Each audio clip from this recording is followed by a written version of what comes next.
ามเป็นอริยะเป็นสิ่งที่ประเสริฐนะที่จำเป็นต่อการดำเนินชีวิตของคนเฮาคนเฮาจะขาดธรรมะบ่ได้ฉะนั้นธรรมะจึงเป็นปัจจัยสำคัญในการดำเนินชีวิตวันนี้ก็มีความยินดีทางรายการธรรมะเพื่อสืบสานและเพิ่มแรงบันดาลใจจากวัดชัยสถานก็ยังมีความตั้งใจอยากจะนำมอบสิ่งที่ดีสู่ชีวิตของศรัทธา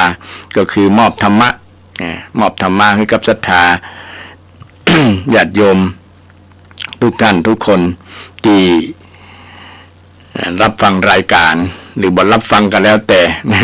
ก็มีความตั้งรายการมีความตั้งใจอยากจะมอบสิ่งดีๆสิ่งดีๆนั้นก็คือธรรมะธรรมะนี้เป็นนามธรรมเนาะศรัทธาบ่มีตัวมีตนแต่สัมผัสได้ด้วยจิตใจของเฮาที่เฮาได้มีโอกาสศึกษาได้มีโอกาสมาฟังธรรมะฟังคำสอนของพระพุทธเจ้าจึงเป็นสรณะเป็นที่พึ่งของชาวพุทธทั้งหลายธรรมังสรณังคัจฉามิสังฆังสรณังคัจฉามิพุทธังธัมมังสังฆังเป็นสรณะเป็นที่พึ่งของชาวพุทธของเฮาเป็นที่พึ่งของชาวโลกตัวถึงแม้จะนับถือศาสนาอื่นเก็บอาศัย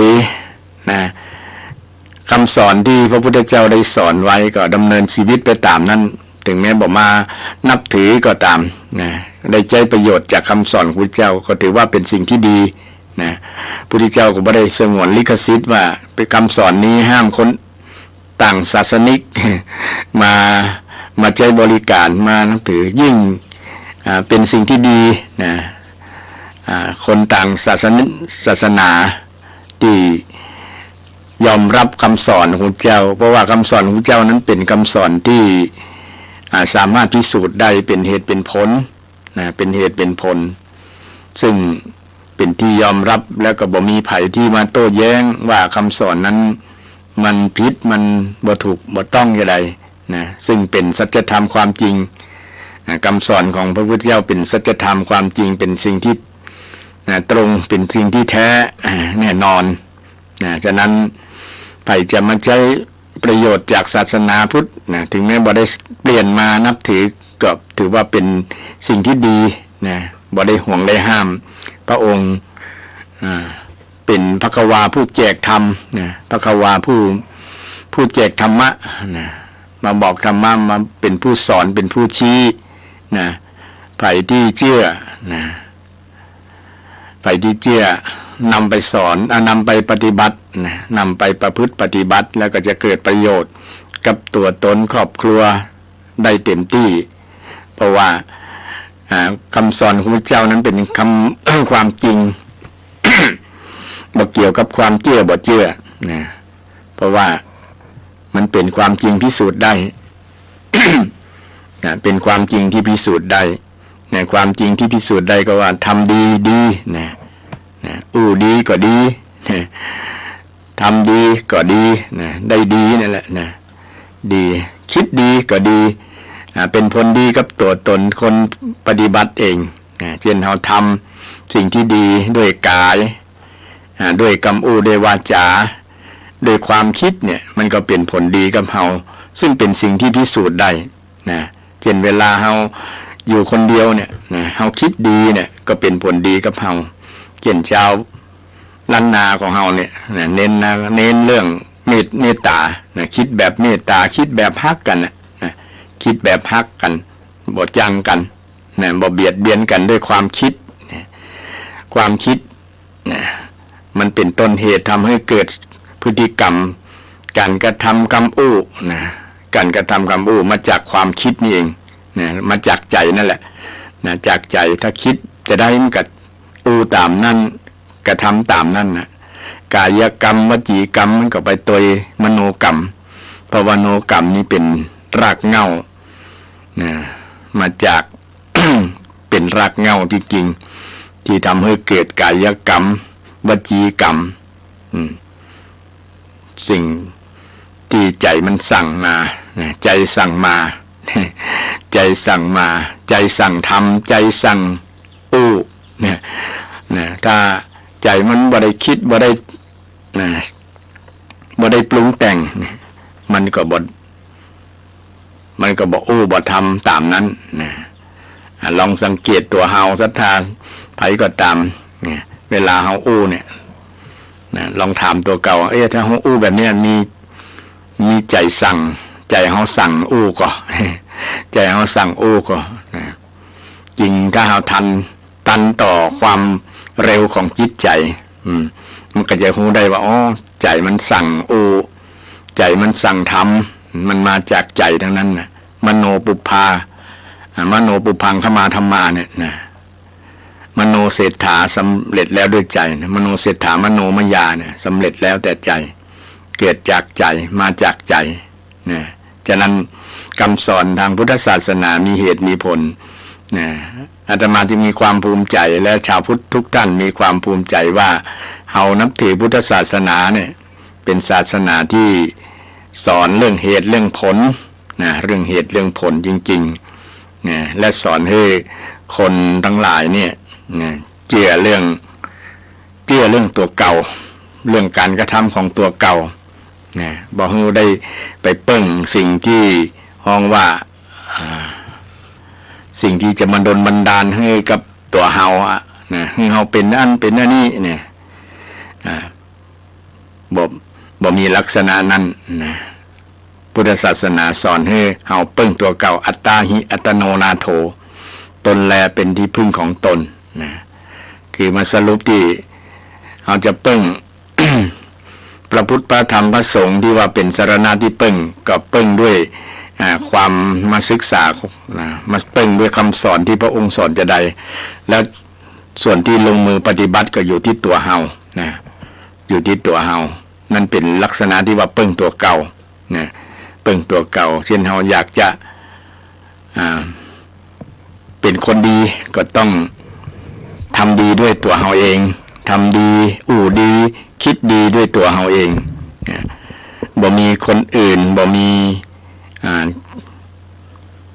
บุคคลที่มีอิทธิฤทธิ์จะดลบันดาลให้เฮาได้ดีให้เฮาเป็นคนดีนะให้เฮาเป็นคนเร็วนะให้เฮาเป็นนั่นเป็นนี่เนี่ยมันบ่อยู่กับคนอื่นมันอยู่ที่ตัวเฮาแต่คนอื่นหรือสิ่งอื่นมันก็เป็นปัจจัยที่เสริมมาได้นะเช่นเฮาจะทำดีก็มีครูบาอาจารย์พระสงฆ์องค์เจ้าหรือว่าคนบัณฑิตทั้งหลายได้ชื่นชมว่าคุณทำถูกต้องแล้วนะคุณทำถูกต้องแล้วนี่เป็นปัจจัยเสริมว่าเฮาจะดีเป็นบุคคลรับรองว่าเฮาทำดีนั่นเองนะแต่ตัวผลที่ดีจริงๆมาจากพฤติกรรมของเฮานะพฤติกรรมของเฮาที่เฮาทำแล้วมันเป็นผลมาจากการกระทำของเฮาเองเนี่ยเฮาจะสุขจะทุกข์ก็อยู่ที่พฤติกรรมการกระทำของเฮานั่นแหละบ่มีไผทำให้เฮาเป็นนั่นได้อันนี้เป็นลักษณะคำสอนของพุทธเจ้าที่พระเจ้าสอนให้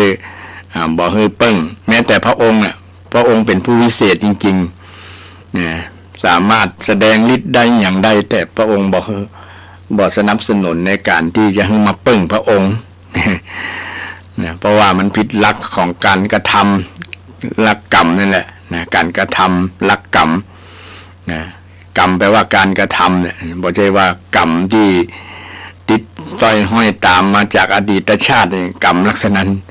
นะเช่นน้องว่าวิบากกรรมอย่างประมาณนั้นนะแต่การกระทำเนี่ยมาจากภาษาที่ว่ากรรมะนะแปลว่าการกระทำนะกระทำดีเป็นห้องกุศลกรรมนะทำบ่ดีเป็นห้องอกุศลมีคำว่าอะตัว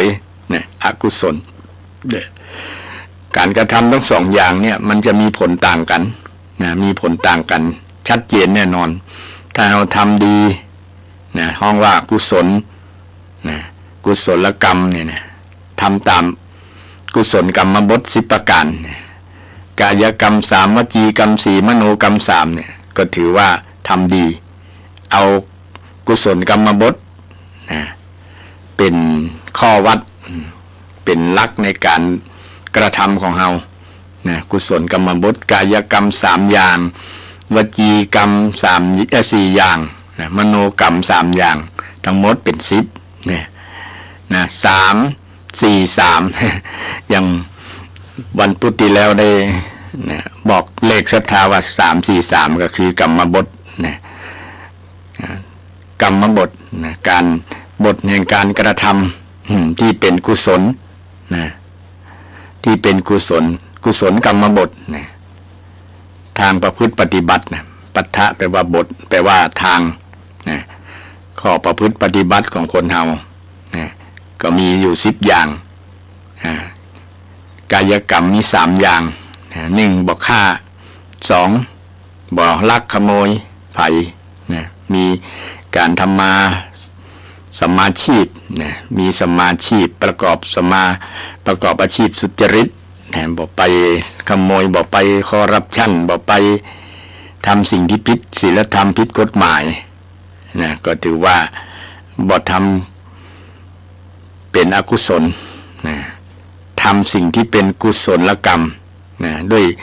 กายกรรมสุจริตนะกายกรรมสุจริต3นะบ่ไปมีประพฤติกรรมในเรื่องกามเรื่องกาเมสุเนี่ยกาเมสุพฤติกรรมเรื่องเป็นมีจู้มีกิ๊กมีอย่างเกี่ยวกับการละเมิดคู่ครองคนฮักของคนอื่นคู่ครองฮักของคนอื่นการหลีกเว้นแบบนี้ก็ชื่อว่ากุศลกรรมบทนังด้านกายกรรมด้านกายกรรมกุศลกรรมบทในส่วนของวจีกรรมมี4 ประการนะศรัทธาท่านผู้ฟังทั้งหลายมี4 ประการนะคือเว้นจากกรรมอู้กรรมจาที่เป็นมุสาวาทนะมุสาก็คือ บ่อู้เท็จนะ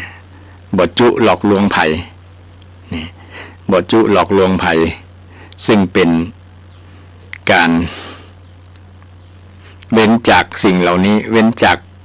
กรรมอู้เหล่านี้ก็ชื่อว่าเป็นวจีดีงามวจีกรรมอู้ดีงามวจีสุจริตนะวจีสุจริตเว้นจากสัมภปลาสเว้นจากปิสุนาวาจา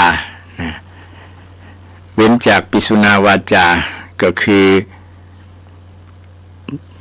เว้นจากกรรมอู้ที่จะทำให้แตกแยกแตกสามัคคีคนจะพิษหัวกันด้วยกรรมอู้กรรมจาใดนะ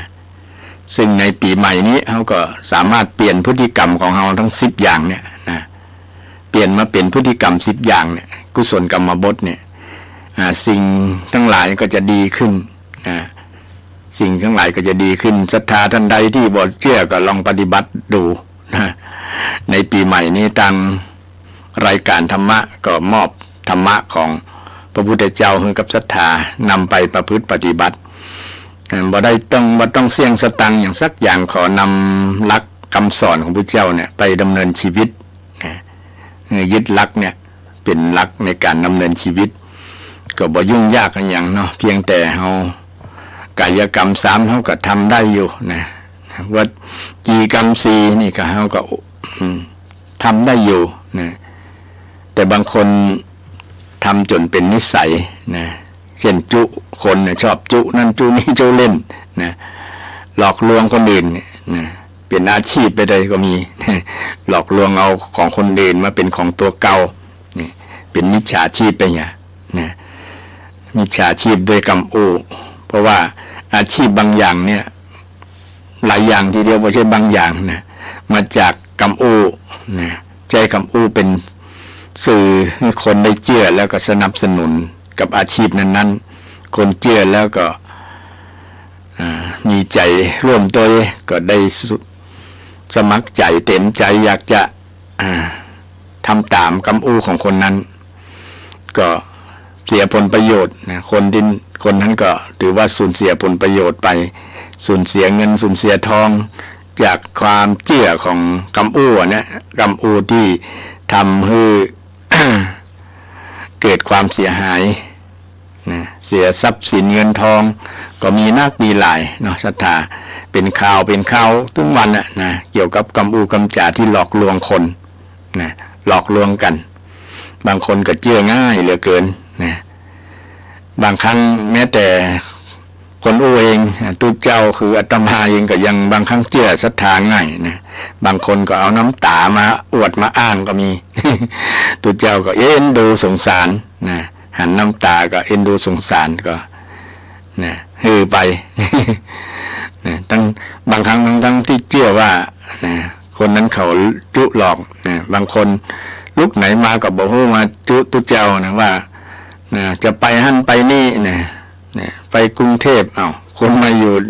เชียงใหม่ได้จะได้มากรุงเทพจะปีกรุงเทพจะขอสตางค์ไปเป็นการลด ใจลูกเล่นที่มันตื้นๆนะเนาะไปหั่นไปนี่จะขอสักนั้นตะนี่นะบางคนขอการลดยังบ่พอขอนั่นขอนี่ปุ่มนะตุเจ้าเพิ่นกับเมตตาตนเมตตาเนาะเพิ่นก็ฮือไปนะถือว่าเป็นการบำเพ็ญทานแต่อาจจะสนับสนุนคนที่บ่ดีเท่าไหร่นะคนที่ขี้จุคนนะหลอกลวงคนนะซึ่งก็เป็นพฤติกรรมที่เราได้หันบ่อยๆเกี่ยวกับอย่างกำอูกำจาคนเนี่ยมันสร้างสิ่งที่สร้างความเดือดร้อนนะสร้างความเสียหายให้กับคนที่ถูกกระทำนะถูกกระทำคนที่อาจจะเชื่อง่ายเป็นต้นเนาะมาจากกำอูกำจากำอูกำจาก็ที่สองนี่ก็คือกำอูที่ส่อเสียดนะส่อเสียดนี่คนทะเลาะกันนะชิงชังนะพิษหัวกันนะพิษหัวกันทำให้เกิดความเดือดร้อนนะเป็นฝักเป็นฝ่ายเป็นพรรคเป็นพวกนะจังกันแล้วก็ว่าให้กันโคดให้กันแล้วก็นะตลอดถึงจะเอาไว้เวรกันนะประหารกันก็มีเพราะมาจากกำอูที่นะทำให้เป็นฝักฝ่ายนะหาคนที่จะเข้าข้างตัวเก่าเนี่ยนะเป็นฝ่ายของตัวเก่าเนี่ยนะหาแนวร่วมเป็นเราหาแนวร่วมนะกำอูที่หาแนวร่วมให้เขาหันโต้ยแล้วก็ใจเป็นเครื่องมือนะบางครั้งเราก็ลองพิจารณาเขาเป็นเครื่องมือคนนี้ว่ะนะมันก็จะมีเนาะนะคนที่จะเอาชนะค้าคานกันนะไปหาหมู่หาเพื่อนหาฟุ้ง ที่มีแนวคิดเดียวกันนะว่าคนนั้นเป็นญาติเป็นยี่นะทำให้สังคมวุ่นวายแตกแยกแตกสามัคคีกันนะเป็นฝักเป็นฝ่ายนะเป็นพรรคเป็นพวกนี้ตั้งตีอยู่ในใกล้บ้านเรือนเคียงกันหมู่บ้านเดียวกันนะก็ทำให้แตกสามัคคีกันด้วยคำอู้คำจ่าเนี่ยแหละศรัทธานะมึงว่ากูว่ามึงนะมึงเลวกว่ากูนะกูดีกว่ามึงเป็นต้นนะก็ทำให้แตกแยกแตกสามัคคีกำอู้บนห้องว่าปิสุนาวาจาสอดเสียดนะบางครั้งก็ปั้นเรื่องนี่เป็นนั่นเป็นนี่เขาจังคนนั้นจังคนนี้ก็มาจากกำอูกำจาเนี่ยแต่นักการเมืองเนี่ยก่อนนะก็มีใจวาจาส่วนนี้ตัวนะจังกันนะพักนั้นเป็นจะอันทักนี้เป็นจะยิ่งช่วงที่จะหาเสียงเลือกตั้งนะเลือกตั้งนะก็ใส่ลายป้ายสีกันนะเป็นต้นนะเอาความบ่จริงมาอู้นะความเท็จมานะกำบ่มีมาแปลงใส่คำบ่ใหญ่แปลงเอาเนี่ยเป็นว่าเนาะนะทำให้เป็นปัญหานะเป็นปัญหาฉะนั้นการเว้นจากกำอู้แบบเนี้ยพระพุทธองค์จึงตรัสว่าเป็นวจีสุจริตเว้นจากกำอู้ที่สอดเสียดกันกำอู้ที่หยาบคายคำอู้ต่อมาภาษาบาลีเป็นห้องว่าพรุสวาทนะกำอู้หยาบคายนะด่าทอกันว่าให้กันหมดนี้เป็นกำอู้ที่บ่เพราะหูบ่ไพเราะบ่ปิยวาจาต้องใจกำอู้ที่เป็นปิยวาจากำอู้ที่ฟังแล้วม่วนหูม่วนใจด้วยนะม่วนหูม่วนใจเพราะว่าปกติของคนเนี่ยมันก็ ธรรมชาตินะมันก็จะชอบสิ่งที่ม่วนๆนะม่วนๆนะแต่บางคนบ่ชอบเหมือนกันนะชอบให้คนด่าอย่างกรณีมีคนตื่นทำเนี่ยเป็นด่านั้นมึงโกหิงว่าให้แบบนั้นก็ชอบนะที่เพิ่นว่าจันนะจริงมันเป็นวจีทุจริตนะด่ากันนะกำอูที่หยาบคายนะบอกเคารพในวัยในเพศนะแม้แต่เป็นพระสงฆ์ก็ยังกูนะมึงฮือกูนะใจกำอูที่เป็นภาษาที่หยาบคายแล้วจะเป็นผลให้กับละอ่อนนะเพราะละอ่อนนี่ก็เฮียนแบบผู้ใหญ่เนาะนะเฮียนกำอูกำจาก็จะปลูกฝังไว้ในตัวโดยตัวหูตัวนะกำอูถ้าสังคมใจกันแบบนี้นักๆหลายๆมันก็จะเป็นสังคมที่ใจกำอูที่รุนแรงนำไปสู่บ่งบอกถึงนะจิตใจที่มีความคับแค้นใจบ่พอใจนะจิตใจที่แฝงไปด้วยความบ่ชอบเกลียดชังกันนะความเกลียดชังความโกรธกันนี่พวกนี้นะมันเป็นสาเหตุทำให้เกิดความทุกข์เกิดผลบ่ดีต่อคนอู้โดยผลบ่ดีแต่คนถูกอู้ด้วยนะซึ่งเป็นสิ่งที่ควรละเว้นนะส่วนละเว้นควรละเว้นในช่วงปีใหม่นี้ก็ฝากให้กับท่านผู้ฟังทั้งหลายได้พิจารณาเรื่องวจีสุจริต4ประการนะเว้นจากคำอูที่เป็นทุจริตนะเว้นจากคำอูที่เป็นทุจริตมาใช้คำอูที่เป็นสุจริตนะเปลี่ยนจากมุสามาเป็นคำอูที่จริงที่ถูกต้องที่ถูกตรงคำอูที่บ่ผิดบ่เพี้ยนคำอูที่บ่มีโทษเปลี่ยนจากคำอูที่เป็นปิสุนาวาจามาเป็นวาจาที่ประกอบด้วยเมตตาวาจาที่ประกอบด้วยความฮักเนี่ยคนจะอู้กันมันจะแตกต่างจากคำอู้ที่ประกอบด้วยความเกลียดชังความเกลียดชังทำให้คนแตกแยกเนี่ยมันแตกต่างกันโดยหน้ามือเป็นหลังมือคนละอย่างกันเลยนะจะแตกต่างกันซึ่งสามารถที่จะพิสูจน์หรือสังเกตได้นะสังเกตสังเกตกำอูเฮาเนี่ยนะสังเกตกำอูเฮาเฮาก็จะต้องถามตัวเก่าว่ากำอูเฮานี่ประกอบด้วยเมตตาได้ประกอบด้วยความฮักเฮาอู้ด้วยความปรารถนาดีหรืออู้ด้วยความปรารถนาเลวถ้าอู้ด้วยความปรารถนาเลวก็เป็นวจีทุจริตถ้าอู้ด้วยคำอู้ที่ปรารถนาดีคือเมตตามีความฮักกันความฮักกันก็จะเป็นคำอูที่วจีสุจริตเป็นน้องวจีสุจริตสุแปลว่าดีงามดีงามง่ายสุเนี่ยสอเสือสระอุเนี่ยมันเป็นศัพท์มาจากบาลีอุปสรรคเป็นน้องศัพท์อุปสรรคมาเติมคำว่าวจีสุจริตเป็นสุจริตเติม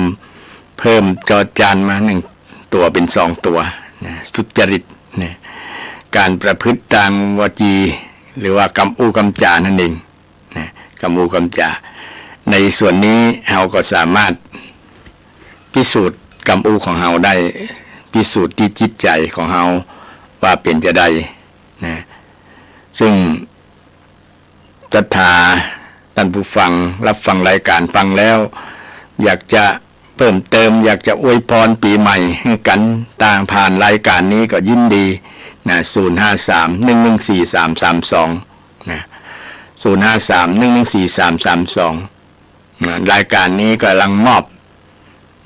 ส่งความสุขสคสส่งความสุขให้ศรัทธาท่านผู้ฟังทั้งหลายด้วยส่งธรรมะเนี่ยธรรมะบ่เป็นพิษเป็นภัยกับไผ่ศรัทธา นะนอกจากจะบุคคลที่บ่ชอบทำด้านนะที่บ่ชอบนะที่อาจจะบ่ฟัง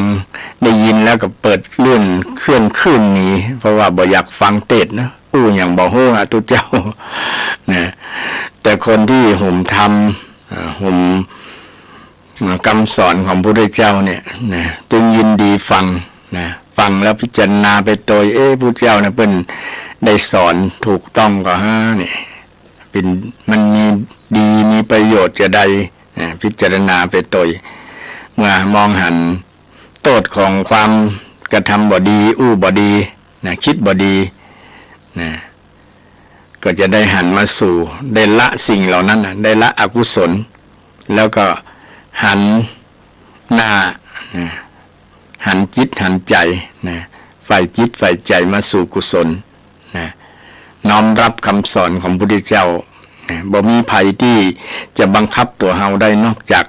เฮาเองที่จะนะบังคับตัวเฮาได้นะบังคับพฤติกรรมการกระทำนะอยู่ที่ตัวเฮาในการฝึกฝนนะการฝึกคือต้องเริ่มนับหนึ่งถ้าเฮายังบอกคุ้นเคยในกุศลธรรมเนี่ยที่ผ่านมาบอกว่ากี่ปีนะก็แล้วแต่เฮาคุ้นเคยกับสิ่งที่เฮาทำมาคิดว่ามันถูกมันเป็นกุศล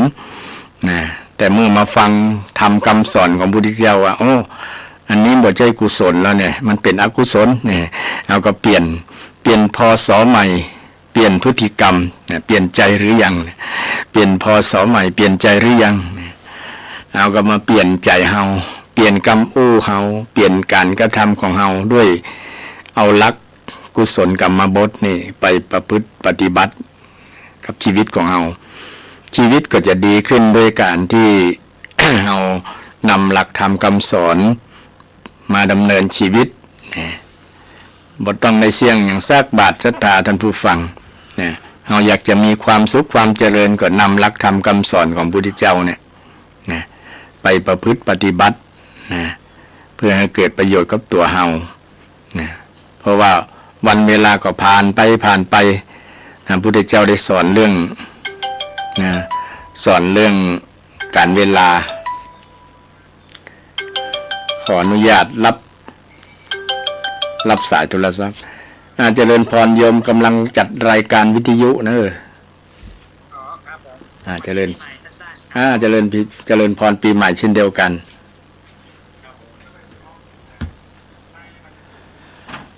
ก็มีศรัทธามาเจริญพรปีใหม่มาอวยพรปีใหม่ให้กับทุกเจ้าซึ่งก็เป็นศรัทธาโยมอุปถากในช่วงเทศกาลปีใหม่ก็มีกำจ่าเนี่ยเนาะให้กันแทนความหวังดีแทนพรต่างๆกำจ่าที่มันประกอบด้วยสุจริตวจีสุจริตเนี่ยมันก็จะเป็นพรประเสริฐที่อาตมากำลังอธิบายวจีสุจริตให้ศรัทธาท่านผู้ฟังนั่นเป็นพรประเสริฐสำหรับทุกขั้นทุกคนถ้าทำมอบให้กันมันก็มีผลมีผลต่อจิตใจเนาะแม้แต่คำจาคนอื่นก็ตามมันก็เป็นผลต่อจิตใจแต่ทั้งนี้ทั้งนั้นก็อยู่ที่ใจเฮานี่แหละถ้าเปิ้นนินทามาเล่าขวัญมาแทนจะในสิ่งที่มันน่า ฟังไปเลาะหูแต่เป็นกรรมด่าแทนเนี่ยเฮาก็ต้องทำใจลำบากเช่นเดียวกันต้องพยายามทำใจวางใจให้ได้เนาะวางใจไว้ตรงที่กายคตาสตินี่แหละกายเฮาวางใจไว้ที่ลมหายใจเข้าออกอานาปานสติต้องมีสติเจริญสติเวลาคนที่จ๋าอย่างที่มันฟังแล้วบ่ม่วนหูบ่ม่วนใจบ่ม่วนใจในช่วงเทศกาลปีใหม่เนี่ยก็ส่วนนักส่วนหลายนั่นแหละส่งความสุขให้กันเดี๋ยวนี้มีส่งความสุขทั้งไลน์ทั้งเฟซมอบความสุขให้กันคนที่ได้รับแล้วก็ดูแล้วก็อ่านก็มีจิตใจมันฟูมันดีขึ้นมันเป็นผล อ่านแล้วก็เป็นผลเป็นผลให้เกิด นะนี่เกิดความรู้สึกทางใจนะความรู้สึกดีๆโอ้ยังเกิดเติงหากันอยู่แล้วปีใหม่ปีเก่าตั้ง6-7มาบางเดือนบางอย่างบริติดต่อกันเมื่อละบางคนก็เป็นเกิงปีเป็นปีก็มีนะแต่เมื่อสิ้นปีมาก็มาอวยพรให้กันก็เป็นสิ่งที่เป็นสิ่งที่ดีมีความสึกที่ดีๆให้กันก็ถือว่าเป็นวจีสุจริตนะวจีสุจริตนะเป็นสิ่งที่แทนกำอู้นะภาษานะจึงเป็น เป็นห้องว่าอวัจนภาษานะภาษาที่บ่ได้อู้อ่ะ แทนกำอู้คนเนาะ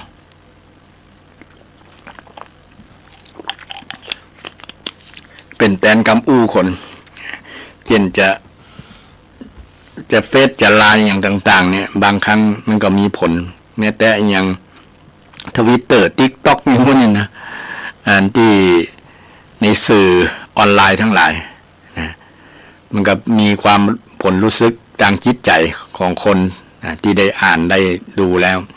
บางครั้งคนก็วางใจบ่ถูกก็มีอารมณ์ฉุนเฉียวอารมณ์บ่ชอบนะ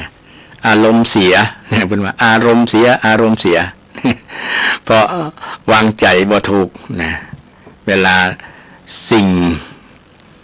ที่เราได้อ่านได้ฟังได้ดูมากระทบจิตใจของเราแล้วมันก็มีปฏิกิริยาต่อจิตใจนะฉะนั้นต้องมีท่าทีให้ถูกต้องในหลักการที่เราเป็นลูกของพระพุทธเจ้านะก็ต้องเชื่อฟังนะต้องวางตัวให้วางตนวางใจให้ถูกต้องนะตามหลักโดยอาศัยหลักคำสอนที่พระพุทธองค์ได้สอนไว้ที่พ่อได้สอนไว้นะเราถือว่าเป็นลูกทางธรรมนะพระพุทธเจ้าก็เป็นพ่อทางธรรมนะเป็นธรรมพ่อทางธรรมะนะเป็นพ่อบุญธรรม เป็นลูกบุญธรรมนะบุญธรรมที่เราสามารถที่จะนำมาประโยชน์จากคำสอนของพระองค์มาดำเนินชีวิตเนี่ยดำเนินชีวิตการดำเนินชีวิตของคนเราก็บ่มีอย่างนักหลายก็มีแค่กายกรรมวจีกรรมมโนกรรม3อย่างเนี่ยแหละนะ3ทวารที่มันแสดงพฤติกรรมออกมาเนี่ยการกระทำกรรมอู้สิ่งที่คิดของเราถ้าเป็นไปในลักษณะของกุศลแล้วเนี่ยมันจะเป็นผลดีนะถือว่าเข้าลักในลักสิ่งที่ถูกต้องที่เปิ้นฮ้องว่าสัมมานะในลักมรรคมีองค์8ก็มีสัมมาหลายสัมมามี8สัมมานะมี8สัมมาที่เป็นข้อประพฤติปฏิบัติให้คนได้หลุดพ้นจากปัญหาเพราะว่าคนเราเกิดมาก็มีประสบปัญหากันถ้าอยากจะหลุดพ้นจากปัญหาภาษาพระพุทธองค์ว่าวิมุตตินะวิมุตติคือหลุดพ้นนะหลุดพ้นนะหลุดพ้นจากปัญหาที่มัดชีวิตมัดจิตมัดใจของเราไว้เนี่ยนะต้องสลัดออกให้ได้นะสลัดออกให้ได้นะด้วยมรรคมีองค์8นะมรรคมีองค์8นะเมื่อถึงมรรคมีองค์8บางคนก็จำได้บ่เสี่ยงเนาะมีอย่างพ่องเนี่ยมีอย่างพ่องมันเกี่ยวกับวิธีปฏิบัติเนี่ยวิธีปฏิบัติวิธีดำเนินชีวิตนั่นเองเนี่ยเริ่มตั้งแต่สัมมาทิฏฐิเนี่ยสัมมาทิฏฐิก็คือความเห็นที่ถูกต้องหรือว่าความเข้าใจในชีวิตความเข้าใจในปัญหาเนี่ยความเข้าใจในปัญหาเป็นองสัมมาทิฏฐิสัมมาสังกัปปะเนี่ยความคิดเนี่ยความคิดเนี่ยความดำริเนี่ย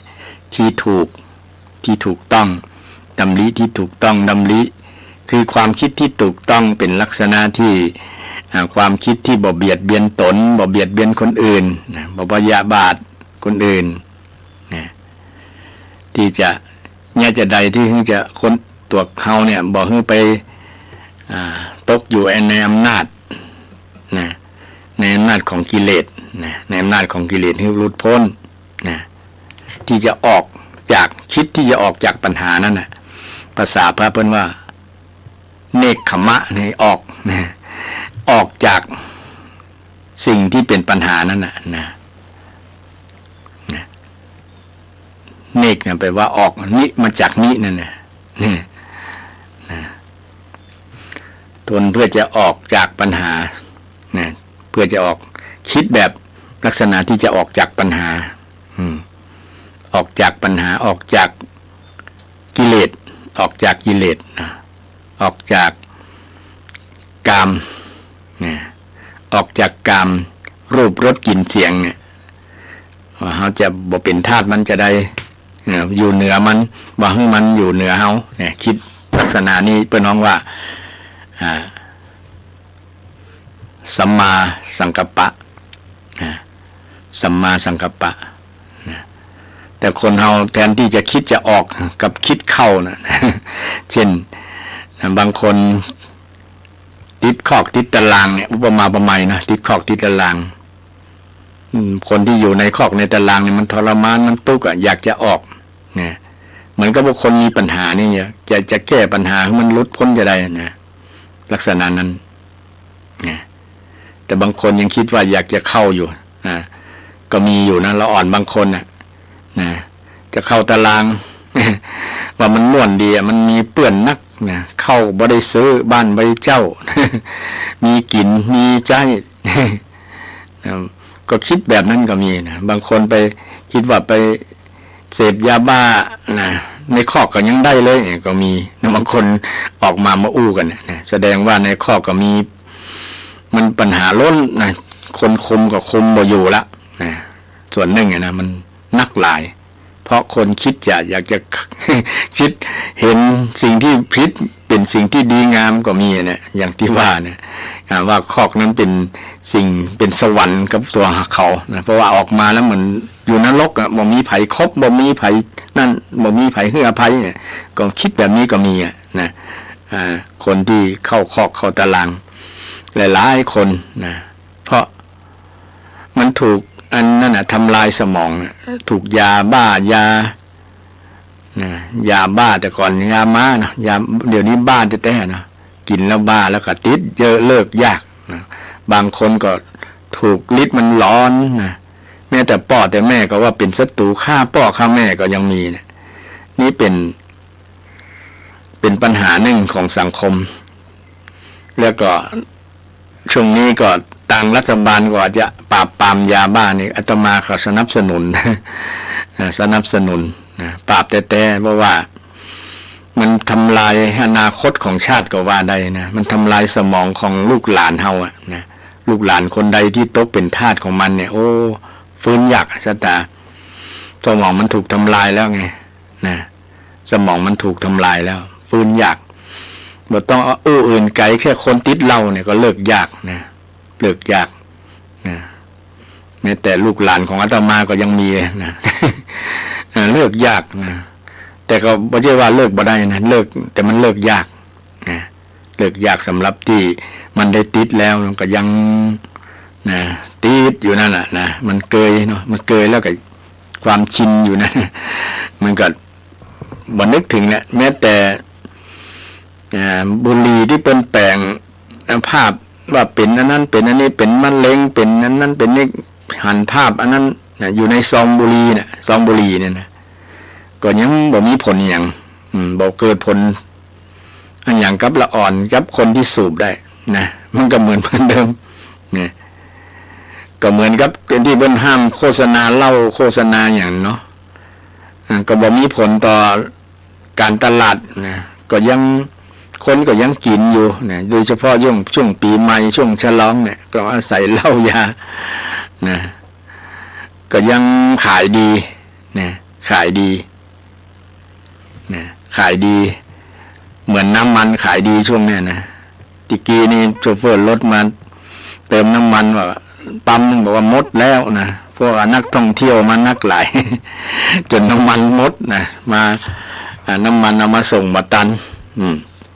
นะน้ำมันหมด ก็แสดงบ่งบอกถึงอย่างบางอย่างคนที่ติดสิ่งเสพติดทั้งหลายนี่ก็ตั้งรายการก็เป็นห่วงอนาคตลูกหลานศรัทธาญาติโยมก็ช่วยดูแลกันช่วยแนะนำกันเนาะแนะนำด้วยความปรารถนาดีด้วยวาจาที่ปรารถนาดีบ่ใช่ด้วยคำอู้ที่เยาะเย้ยกันด้วยดูถูกดูแคลนกันด้วยศรัทธามันก็จะเป็นผลนะถ้าเขาได้ยินคำดูถูกดูแคลนเหมือนกับยาฮันละมันก็เหมือนกับหมากินขี้มันก็กินขี้มันมาไปซ้ำเติมแบบนี้ก็มันจะเป็นผลมันจะไว้เวรคนที่อู้นะเพราะว่าคำอู้ของเราเป็นวจีทุจริตนะเป็นคำอู้ที่สบประมาทนะด้อยค่าอย่างต่างๆพวกเนี่ยมันอยู่ในวจีทุจริตหมดนะอยู่ในคำอู้ที่ห้องว่าคำอู้ที่บ่ม่วนนั่นแหละนะปรุสวาทนะฉะนั้นก็ขอให้ละเว้นตามปรารถนาดีก็อู้กันมันม่วนนะอู้ด้วยเหตุด้วยผลนะโดยมีกุศโลบายให้เขาบางครั้งก็อู้ให้เขาได้คิดคนเดียวเนี่ยนะก็จะเป็นประโยชน์ที่เขาอู้ไปปรารถนาไปทุกคนปรารถนาดีกับลูกหลานนั่นแหละนะบ่มีภัยที่ปรารถนาเลวต่อลูกหลานแต่ว่าบางครั้งคำอู้คำจ่ามันเป็นผลข้างเคียงกับคนอู้ เป็นผลข้างเคียงกับลูกหลานคิดไปหันอย่างหนึ่งอย่างพ่อแม่บางคนด่าลูกทุกวันแต่ว่าเจตนาจริงๆเนี่ยมันอยากจะให้ลูกดีนั่นแหละแต่ว่าด่านะคำด่านั้นมันเป็นปรุสวาทเป็นปรุสวาทเป็นวจีทุจริตกรรมด่าเนี่ยนะมันฝังดูในจิตในใจของลูกหลานก็ไปแสดงพฤติกรรมกับลูกตัวเก่าเหมือนกันนะมันเป็นวนเวียนกันไปนั่นนะ เป็นกรรมวงเวียนกันนะเคยด่าพ่อด่าแม่แม่เคยด่าลูกนะได้มีลูกมีเต้าก็ลูกก็ด่าตัวเก่าตอบนะก็มีหลายลองสังเกตด้วยสัตตานะมันเป็นกรรมไงวจีกรรมนะกรรมนี่ให้ผลแน่นอนนะสัตตานะอาจจะจ้าหรือเร็วนะกรรมวจีกรรมเนาะวจีกรรมเป็นกรรมที่ให้ผลบางครั้งผลเร็วเลยนะด่าเดี๋ยวนั้นก็โต้ตอบเดี๋ยวนั้นนะโดยเฉพาะปรุสวาทกรรมด่ากรรมแช่งกรรมเปรียบเปรยกรรมนะนินทาว่าร้ายอย่างต่างๆเนี่ยนะอยู่ในกรรมอูที่เป็นวจีทุจริตนะปีใหม่นี้ก็ขอเปลี่ยนพฤติกรรมในในการอู้ของเรามาเป็นกรรมอู้ที่สุจริตเพราะว่าเราเลือกได้เนี่ยชีวิตเลือกได้ด้วยกรรมอู้เราจะเลือกอู้ได้เนี่ย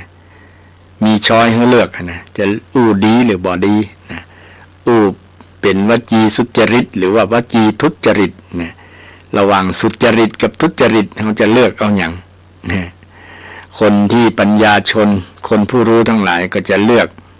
สุจริตนะวจีสุจริตวจีที่ดีที่งามฟังแล้วม่วนบ่มีโทษกับคนฟังบ่มีโทษกับคนอู้นี่เป็นวจีสุจริตนี่ในปีใหม่นี้เขาก็ใจชีวิต ใจกำอู้ของเราได้เสรีโด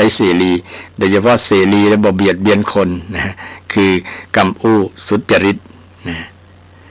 แล้วก็บ่ได้เสี่ยงสตังค์แต่ถ้าไปอู้เป็นวจีทุจริตก็จะได้เสี่ยงตังค์จะฟ้องร้องกันหมิ่นประมาทนี่อย่างนักการเมืองเพิ่นจะฟ้องร้องคนที่ร้องเรียน คนที่ออกคลิปว่าร้ายว่ากล่าวร้ายให้กันเนี่ยก็จะเป็นผลทำให้ คนที่อู้นั้นน่ะได้ถูกไหมถูกปรับจองจำคุกก็มีหรอกบางคนนะถ้าเป็นผลทางแพ่งก็จะถูกปรับผลทางอาญาก็จะเข้าคอก แต่กำอู้กำจานี่มันเป็นโทษคารุพระหูโทษนะโทษที่บรรนักแต่เอาปรับ เดี๋ยวนี้ปรับเป็นล้านเป็นอย่างก็มีแล้วนะหลายล้านก็มีฟ้องร้องกันนะแต่ว่าศาลเพื่อจะตัดสินแล้วแต่กำอูกำจ่าพฤติกรรมของคนนั้นมันสมสาแก่เหตุที่จะปรับแบบนี้ก็ประมาณนั้นอันนี้อูเรื่องจ่าเนี่ยมันก็เกี่ยวข้องกับการดำเนินชีวิตของคนเฮานะถ้าเอาบทยึดลักในกำอูนะบ่มีสติในกำอูในการอู้นะสติคือระลึกรู้ตัวว่าเฮาอู้ว่าหยังอู้กับไผอู้แล้วมันจะเป็นโทษก็เนาะอู้แล้วจะเป็นโทษก็นะก็อยู่ที่ตัวเฮามีสติตัวเป็นสัมมาสตินะสัมมาสตินะซึ่งเป็นมรรคองค์ที่7นะสัมมาสตินะต้องระลึกนึกถึงสิ่งที่เป็นกุศลนะกรรมอูที่ดีงามเนี่ยระลึกถึงบ่อยๆนะที่พระเจ้าได้สอนไว้นึกถึงกายกรรมที่เป็นกุศลนึกถึงบ่อยๆนึกถึงวจีกรรมที่เป็นกุศลนึกถึงมโนกรรมที่เป็นกุศลนึกถึงระลึกนึกเนี่ยสติแปลว่าระลึกนึกถึงแล้วใจมันอยู่กับกุศลมันก็จะเป็นผลดีกับตัวเฮาเองนะเฮาก็จะมีพฤติกรรมการกระทำตามกุศลตามกุศลกรรมที่เฮานึกถึงเฮาอยู่กับสิ่งไหนสิ่งนั้นก็จะเป็นผลต่อชีวิตของเฮานะเหมือนกับเฮาอยู่ในสถานที่ใดสถานที่นั้นก็จะเป็นผลต่อการดำเนินชีวิตของเฮาเช่นเดียวกันนะอยู่ในสถานที่มันอากาศมันแห้งแล้งนะพื้นที่มันบ่อุดมสมบูรณ์ฝนฟ้าบ่ตกมันก็เป็นผลในการดำเนินชีวิตของเฮาเหมือนกันอย่างเช่นเดียวกันอุปมาประไมยนั้นก็เปรียบเหมือนสิ่งที่เฮาอยู่ใจเฮาอยู่กับสิ่งดีงามเนี่ยนะถึงแม้บางครั้งเฮาจะอยู่สถานที่บ่เป็นสัพพยะหรือว่าบ่เป็นปฏิรูปนะบ่สถานที่แต่บ่เหมาะบ่สมบ่เปิงควรแต่หากว่าจิตใจเฮาวางไว้ถูกต้องแล้วนะวางไว้ถูกต้องวางไว้ดีงามวางไว้กับกุศลกรรมอยู่กับกุศลกรรมนะใจเฮาวางไว้นะเหมือนเฮาวางอย่างถูกที่แล้วมันจะอยู่มั่นเนาะถ้าวางบ่ถูกที่เวลาเฮา ไปถูกไปต้องมันก็จะเคลื่อนไหวมันจะลุดจะโก่นได้ วางบ่มั่นมันจะ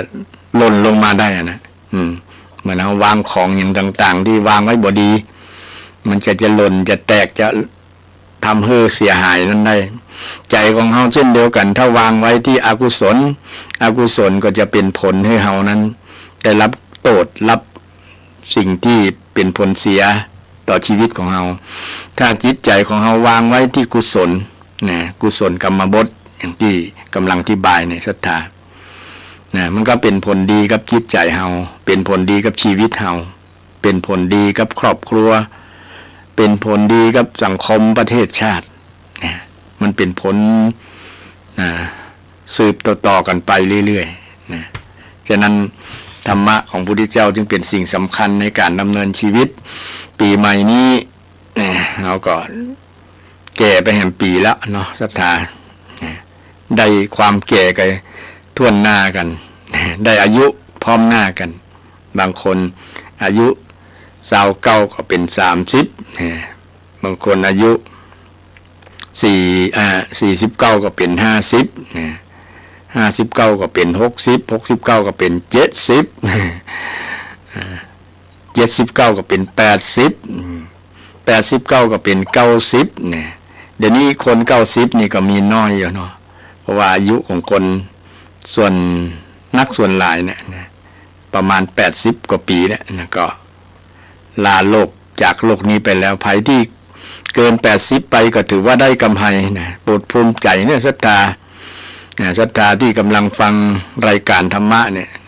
ถ้าตัวเก่ามีอายุ90ไปแล้วเนี่ยโอ้ถือว่าได้กำไร10ปีแล้วนะเพราะว่าแม้แต่เบญจขันธ์ของพระพุทธเจ้ามีแค่80ปีกะลุก็พังแล้วนะร่างกายของพระองค์พังไปแล้วอยู่บ่ได้แล้วอยู่ตัวบ่ได้นะต้องละโลกนี้ไป แต่ศรัทธาบางคนนะ90 ปี100 ปียังมี100 กว่าปีก็ยังมีเนี่ยอย่างบ้านสันอุ้มอาตมาเนี่ยมีศรัทธาป่อแสนนะเป็น104 ปีละนะถือว่าเป็นมียังสุขภาพแข็งแรงอยู่นะ ถือว่าเป็นคนมีบุญนะคนมีบุญนี่เป็นเอาอย่างวัดพ่องนะ1 อายุนะ2 วรรณะ3 ความสุข4นะพลังใจนะพลังกายพลังใจนี่ที่พระปั่นปอนนั่นแหละเป็นตัววัดว่ามีบุญบ่มีบุญตู้เจ้าปั่นปอนก็จะหูกำสุดท้ายว่าอายุวันโนสุขังพระลังเนี่ยจบสรุปได้ด้วย4 อย่างเนี่ย4 ประการเนี่ยศรัทธาวัดความเป็นผู้มีบุญนะไผมีบุญนะเช่นคนมีบุญ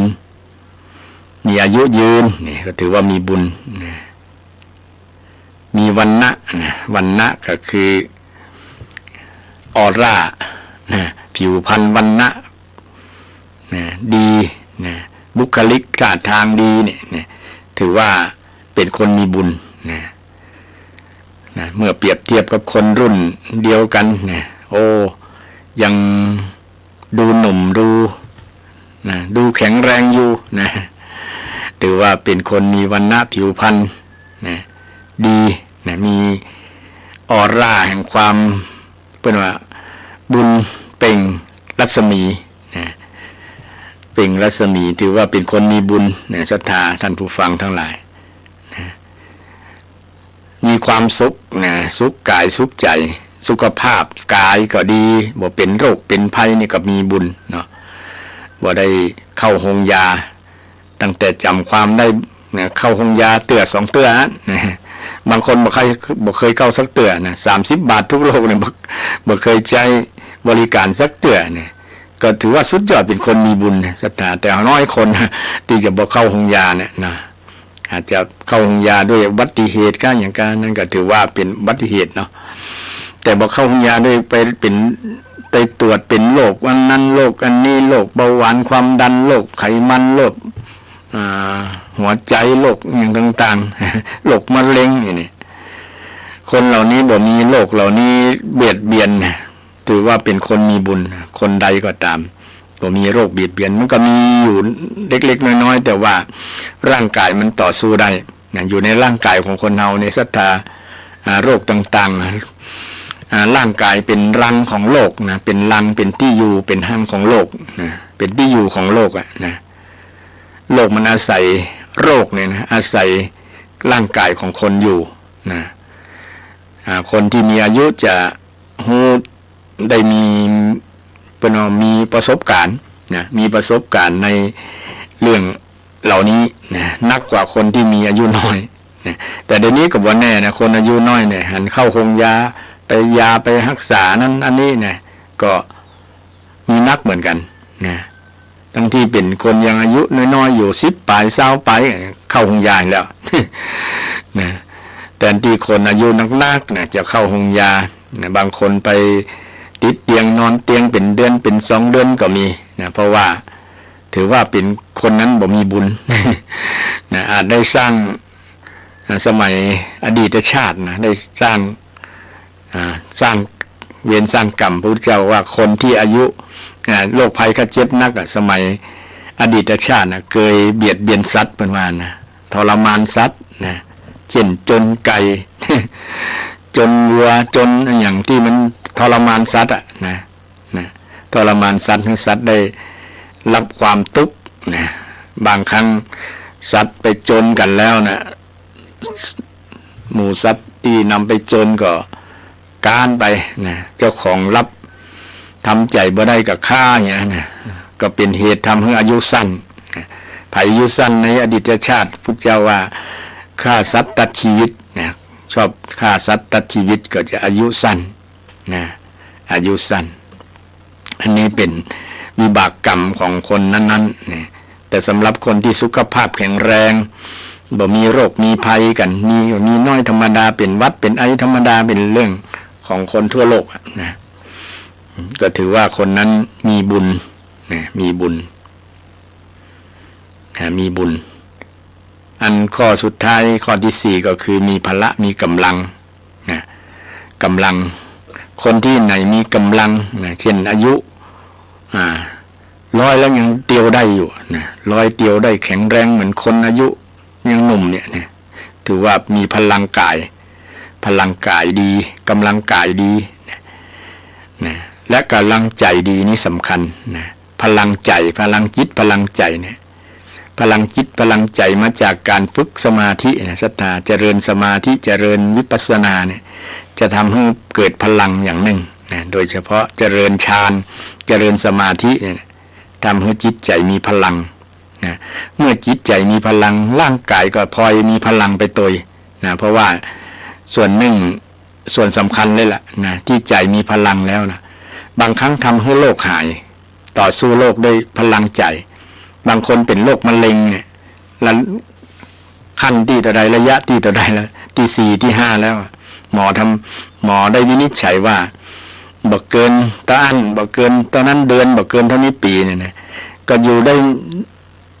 ด้เกินบางคนลืมโรคเลยจนโรคมันหายไปจังใดกับโบหูนะเพราะว่ามีกำลังใจต่อสู้มันได้วางจิตวางใจถูกต้องนะก็มีอยู่นะโดยเอาพระธรรมคำสอนเอาพระธรรมคำสอนลักข้อปฏิบัติเนี่ยมันเจริญสมาธิเจริญเปิ้นห้องว่าเจริญอิทธิบาทสี่นะภัยมันเจริญอิทธิบาทสี่อิทธิบาทสี่มีอย่างพ่องก็ฉันทะวิริยะจิตตะวิมังสานะ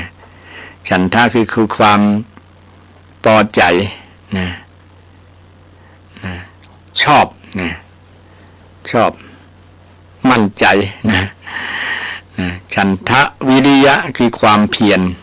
นี่ข้อนี้ก็สำคัญความเพียรพยายามทำบ่อยๆทำปฏิปต่อบ่ใช่ว่า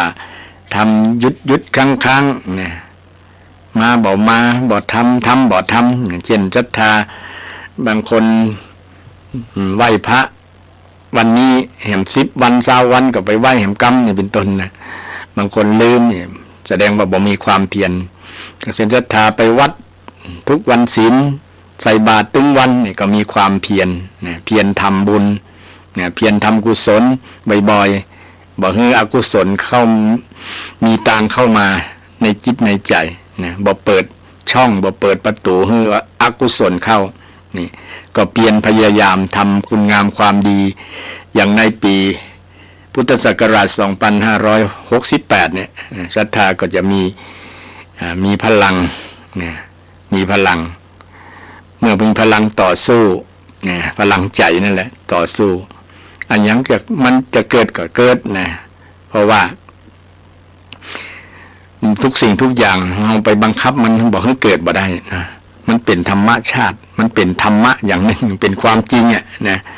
ที่พระเจ้าว่ามันเป็นอนัตตาบังคับบ่ได้อ่ะนะบังคับอย่าให้เป็นจานเนอร์บังคับอย่าให้ผมงอกมันก็งอกบังคับอย่าให้สายตามันสั้นบ่ต้องใส่แว่นมันก็บังคับบ่ได้บังคับอย่าให้เขี้ยวมันหล่อนมันเขี้ยวมันหลุดนะก็บังคับบ่ได้บังคับอย่าให้หนังมันเหี่ยวนะมันก็บังคับบ่ได้นะบังคับอย่าให้เป็นจะอันเป็นยี่มันดึงบังคับบ่ได้นี่มันเป็นลักษณะที่ของว่าเป็นอนัตตาไม่ใช่ตัวตนจริงๆที่จะไปบังคับมันให้มันเป็นไปตามอำนาจเป็นไปตามอำนาจของความคิดของเราอ่ะนะความคิดของเรานี่ฉะนั้นจิตใจนี่จะเป็นเรื่องสำคัญสร้างพลังแห่งใจพลังใจนะพลังใจพลังเพื่อนว่ามี5 พลังเนี่ยนะอย่างน้อยมี5 พลัง1พลังศรัทธาพลังความเชื่อคนไหนสร้างความเชื่อให้กับตนโดยเฉพาะความเชื่อที่ถูกต้องประกอบด้วยสติปัญญานะเชื่อเรื่องกรรมเรื่องบุญเรื่องกุศลเรื่องเนี่ยสิ่งเหล่านี้เป็นความเชื่อที่ถูกที่เป็นสัมมานะเป็นสัมมาเป็นความถูกต้องนะมันก็ทำเป็นพลังอย่างหนึ่งแม้แต่เรามีความเชื่อว่า สิ่งนะสิ่งที่เกิดกับเฮาโรคที่เกิดกับเฮาเนี่ยนะมันเกิดแล้วมันก็ดับนะมันก็หายได้นะมันเกิดได้มันก็หายได้คิดแบบหลักการของพุทธศาสนาเกิดขึ้นตั้งอยู่ดับไปนะมันเกิดเดี๋ยวมันก็ดับของมันนะอย่างโรคเกิดกับเฮาเนี่ยมันบดตายจากเฮาก็ตายจากมันนะคิดแบบนี้มันนะแล้วก็มีพลังสร้างพลังให้เกิดขึ้นนะก็บ่ไปยึดติดบ่ไปอะไรอาวรณ์กับมันนะบ่ไปคิดนะกับมันบางคนจิตใจห่อเหี่ยวจิตใจสลดหดหู่เนาะบ่มีกำลังจิตกำลังใจ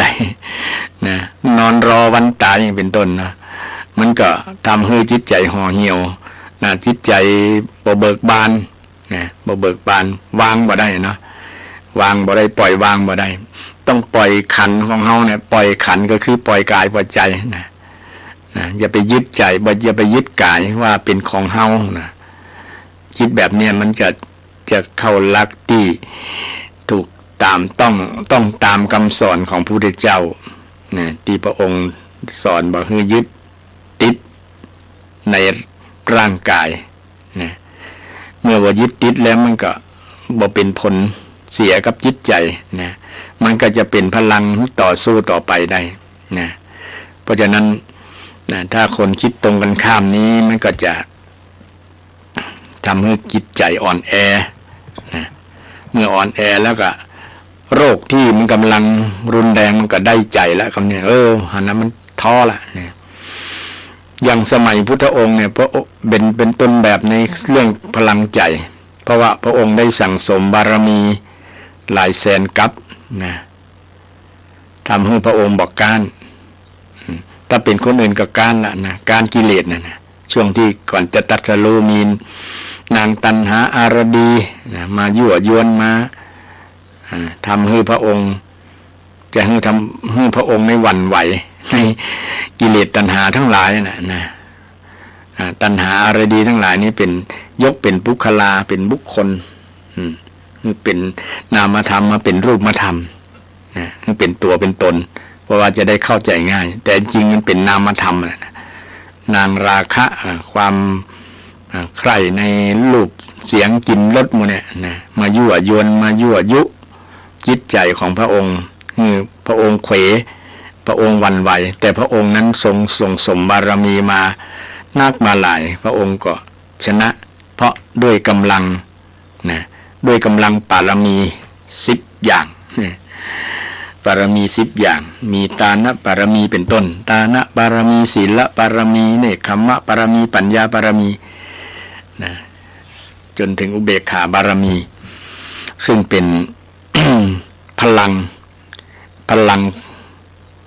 งใจของพระองค์ที่เอาชนะกิเลสทั้งหลายมาคนเราถ้ามีกำลังโดยเฉพาะกำลังจิตกำลังใจนะกำลังจิตกำลังใจมีศรัทธาเชื่อมั่นในคุณงามความดีเชื่อมั่นเรื่องคำสอนของพระพุทธเจ้าเชื่อมั่นในคำสอนของพระพุทธเจ้าเชื่อว่าพระพุทธเจ้าตรัสรู้สิ่งที่เพราะว่าพระธรรมวินัยถูกต้องนะก็จะเป็นพลังอย่างหนึ่งนะเมื่อเชื่อถูกนะบ่ได้ไปเชื่อคนอื่นว่าคนอื่นจะทำให้เฮานั้นหายนะมันอยู่ที่ตัวเฮาอยู่ที่ตัวเฮาอยู่ที่ความเชื่อเฮานะบ่มีสิ่งที่อย่างมาดลบันดาลนะเฮาจะหายจากโรคก็อยู่ที่ตัวเฮานี่แหละเนี่ยเฮาคิดแบบเนี้ยหลักการพุทธศาสนานะหมอที่รักษานั้นเป็นตัวช่วยนะบางครั้งหมอก็บ่ฮู้เหมือนกันว่าเฮาเป็นหยังต้องถามคนไข้ว่าเจ็บตัดใดเป็นอีหยังมาใดถึงจะวินิจฉัยโรคผู้ที่เป็นหมอจริงๆก็คือตัวเฮาเนี่ยว่าเฮาเจ็บตัดใดเป็นอีหยังเนาะแต่เฮาอาจจะบ่ฮู้ว่าชื่อที่ห้องโรคอย่างต่างๆมันแต่บางคนที่รู้อาการจริงๆก็คือตัวเฮาน่ะนะมันเจ็บมันปวดมันนะแกนมันอย่างนะมีอาการด้านในร่างกายของเรานะเราจะรู้ก่อนเปิ้นแหละก่อนคนอื่นเป็นหมอ ต้องหูก่อนนะต้องว่าเฮาเจ็บปวดตะใดนะนี่ต้องมีความคิดลักษณะนี้นะความเชื่อลักษณะนี้ถ้าคนมีความเชื่ออย่างอื่นก็จะไปเปิ้งอย่างอื่นนะไปเปิ้งไสยศาสตร์ไปเปิ้งนั้นเปิ้งนี้นี่มันนอกตัวเฮานะถ้าลักษณะนี้ก็ถือว่าเป็นการออกจากนอกนะถามว่าที่เขาไปเปิ้งอย่างอื่นเป็นสิ่งศักดิ์สิทธิ์ทั้งหลายมันมีผลก็ตอบว่ามีส่วนเล็กน้อยนะสัก 10% หรือว่าเกิน 20% นะเช่นไปทำพิธีอันนั้นพิธีอันนี้นะก็มีผลเกี่ยวกับเรื่องใจนั่นแหละนะเพราะว่าเรามีศรัทธามีความเชื่อว่าคนนั้นจะรักษาเราได้นั่นก็นะคนนั้นจะรักษาโรคจะหายจากเราได้นี่เป็นมาจากความเชื่อของเราความเชื่อนี้ก็เป็นพลังขับความเคลื่อนไหวการกระทำของคนเรานักหลายศรัทธาพลังศรัทธาก็เป็นวิริยะพลังความเพียรก็เป็นพลังความเพียรก็เป็นพลังใจของเราเช่นเดียวกันความเพียรเพียรคือทำบ่อยๆหรือว่าเพียรมาจากกล้าจิตใจถ้ามีจิตใจกล้าแหละกล้าคิดกล้าทำกล้าอู้เนี่ยมันก็เป็นพลังมาจากพลังจิตใจนะพลังจิตใจว่าเราทำได้เราอู้ได้อย่างมันก็เป็นพลังขับเคลื่อนให้ทำตามที่เราคิดนั่น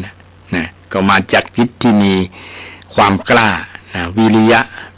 แปลว่ากล้านะกล้าหรือว่าสู้นะจิตใจสู้บางคนนี่ท้อถอยนะท้อแท้นะท้อถอยมีปัญหาอย่างมีอุปสรรคต่างๆเกิดขึ้นนะท้อแท้ง่ายนะใจเซาะนะเพิ่นว่าใจเซาะนะ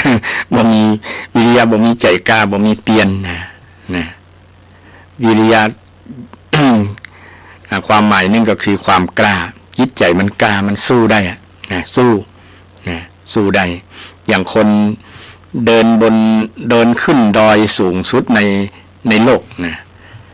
ภูเขายอดภูเขาเอเวอเรสต์นะบางคนไปหันยอดสูงนะเหงียนพอนะเหงียนจนปวดคอนะว่ามันยังมาสูงแต่ว่านะเกือบ10 กิโล8-9 กิโลก่อนนะความสูงมันระดับพื้นทะเลระดับน้ำทะเลนะแต่คนที่มีใจสู้ใจกล้านะบ่ย่อท้อย่อถอยถึงแม้ว่าจะท้อแต่ว่าบ่ถอยเนี่ยตั้งหลักก่อนจนในที่สุดยอดนั้นก็อยู่ต่ำกว่าเท้าของคนนั้นนะคนนั้นไปเหยียบมาแล้ว เพราะแรงใจคือวิริยะคือความสู้เนี่ยเพียรทำบ่อยๆเนี่ยนะความเพียรนี้คือทำบ่อยๆนะสู้บ่อยๆมันก็ถึงผลสำเร็จนักกีฬาทั้งหลายก็มาจากความเพียรเนี่ยเป็นพลังนะสู้บ่อยๆมีจิตใจกล้าสู้นะอย่างฟุตบอลอาเซียนคัพเนี่ยนะสุพนัทเหมือนตานะถ้าฟังธรรมะก็คงบางคนบ่สนใจเรื่องฟุตบอลก็คงบอกว่าสุพนัทเหมือนตานี่ไผ่นะก็คือนักฟุตบอลทีมชาติไทยนะที่เมื่อที่ลงแข่งช่วงรอบรองชนะเลิศเนี่ยถ้าไทยการหรือว่าเสมอนี่ก็ถือว่าหมดสิทธิ์ละนะบ่ได้ไปต่อบ่ได้ไปสู่รอบชิงละแต่นายสุพนัทเหมือนตานี่เป็นผู้ที่มีใจมีความเปลี่ยนมีใจสู้ถึงแม้ช่วงนั้นจะบ่สบายร่างกายบ่สมบูรณ์นะบ่สมบูรณ์ 100%แต่เมื่อใจกล้าเนี่ยแล้วก็มีโค้ชที่มีใจกล้าเช่นเดียวกันเอาเป็นตัวแทนลงในช่วงสุดท้ายนะมาสู้โดยกระทำให้พลังแห่งความเชื่อของนั้นได้เป็นผลสำเร็จนะทำประตูได้ด้วยการมงด้วยการมงทำให้ทีมไทยชนะ 3-1 นะ3-1นะจริงอาตมาก็บ่ใจว่าห่มบอลห่มอย่างแต่ว่าพอด้วย จะเอาธรรมะจากการกีฬาอย่างต่างๆเนี่ยเพราะว่าทุกอย่างก็ขึ้นอยู่กับธรรมะเท่านั้นนะศรัทธาแม้แต่เล่นกีฬาก็ใช้สมาธิบางครั้งสังเกตดูนะนักกีฬาบางคนบางประเภทเนี่ยพอสูญเสียแต้มไปแล้วจะสมาธินะแตกเลยนะบอกจิตใจบ่อยู่กับเนื้อกับตัวละนะทำให้เล่นบ่ได้ตามมาตรฐานที่ฝึกมาเพราะว่าบ่มีธรรมะคือสมาธินะสัมมาสมาธินี่อยู่กับสิ่งที่ตัวเก่ากำลังทำอยู่คนใดบ่ใช่ว่าไปอยู่ที่ว่าการชนะการละเว้ยนะใจอ่อนแล้วนะทำให้บ่ใจท้อแท้บ่สู้แล้วใจสู้บ่ได้นะมันก็เลยทำให้การไปนะแต่บางคนที่นำธรรมะมาใช้เนี่ยนะโดยเฉพาะฝึกสมาธิในการไปเล่นจริงๆใช้คำว่าเล่นนี่บ่ค่อยถูกต้องทำลงมือทำจริงแต่เขาใช้ว่าเล่นกีฬานะต้องทำกีฬาเอาจริงของกีฬาใช้คำว่าเล่นมันเหมือนบ่แต้เนาะดังนั้นเกี่ยวกับเรื่องกีฬาก็มีความเกี่ยวข้องกับธรรมะนะธรรมะมีเรื่องวิริยะคือความเพียรเป็นพลังใจที่ว่าคนมีบุญเนี่ยมีพลังใจนะมีพลังใจต่อสู้กับอุปสรรคปัญหาต่างๆที่เกิดขึ้นกับชีวิตเนี่ยศรัทธา